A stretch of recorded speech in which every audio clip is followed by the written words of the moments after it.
When you first land on the messaging homepage, you'll see a summary of recent messages and outbound messages. Down the bottom here, there's a legend indicating the status of each message.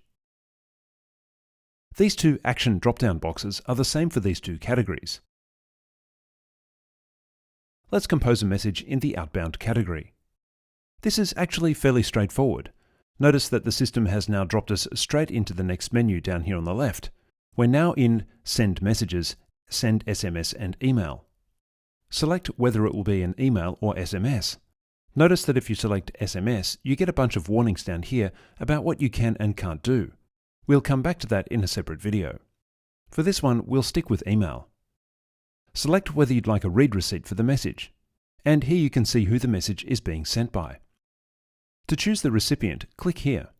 Notice you can choose by cohort, group or individual. We'll come back to this in more detail in another video, but for now we'll choose individual. Let's send a message to this parent here. You can see that this person is a parent by the icon next to their name. I can select only one recipient, or I could also select another one. Notice that the parent has been added here as a recipient. Enter in a subject, type in the content of your message, and click Send. This confirmation screen appears, and you can then check the status of your message by clicking here. Notice that this then takes you down to the next menu item here on the left. You are now in Outbound Messages. And in fact, you can see a whole bunch of other outbound messages listed below as well.